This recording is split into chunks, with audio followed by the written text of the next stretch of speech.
महाराष्ट्र की इस सीट पर तीन सेना आमने सामने। चाचा उद्धव ने भतीजे अमित ठाकरे के खिलाफ किसे बनाया है उम्मीदवार। महाराष्ट्र विधानसभा चुनाव के लिए महायुति और महाविकास आघाड़ी गठबंधन ने अपने उम्मीदवारों के नाम की घोषणा की शुरुआत कर दी है। बुधवार को शिवसेना ने उम्मीदवारों की पहली लिस्ट जारी की। लिस्ट में उद्धव के बेटे आदित्य ठाकरे का नाम भी है। आदित्य वर्ली सीट से चुनाव लड़ेंगे। वहीं इस बार महाराष्ट्र नवनिर्माण सेना प्रमुख राज ठाकरे के बेटे अमित ठाकरे ने भी चुनावी ताल ठोक दी है।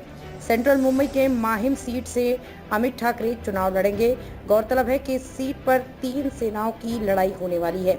इस सीट पर शिवसेना यूबीटी और महाराष्ट्र नवनिर्माण सेना ने अपने अपने उम्मीदवार को उतारने का फैसला किया है।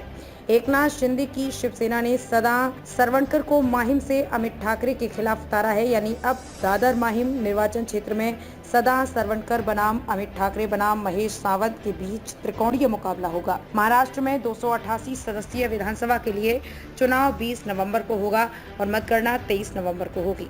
सीट बंटवारे पर बन गई बात। कई दिनों से चर्चा चल रही थी कि सीट बंटवारे को लेकर महाविकास आघाड़ी दल में काफी खींचतान हो रही है। हालांकि आखिरकार विपक्षी गठबंधन में सीट बंटवारे पर बात बन गई। महाविकास आघाड़ी गठबंधन में शामिल एनसीपी, शरद पवार गुट, उद्धव गुट की शिवसेना और कांग्रेस के बीच बराबर सीटों पर चुनाव लड़ने की सहमति बन गई है।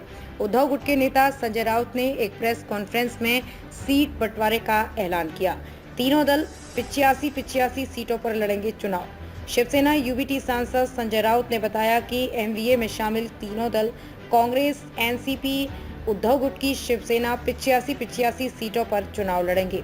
18 सीटों पर हम समाजवादी पार्टी सहित अपने गठबंधन दलों से बात करेंगे और कल तक स्थिति साफ हो जाएगी। बची 15 सीटों पर बाद में फैसला किया जाएगा। बारामती सीट से लड़ेंगे अजीत पवार। एनसीपी ने अपने उम्मीदवारों की पहली लिस्ट जारी कर दी है।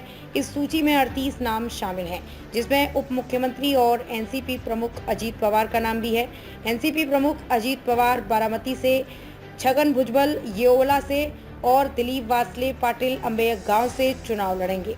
पूर्व मंत्री राजकुमार बड़ोले, जो पहले भाजपा में थे, उनको अर्जुनी मोरगांव से टिकट दिया गया है।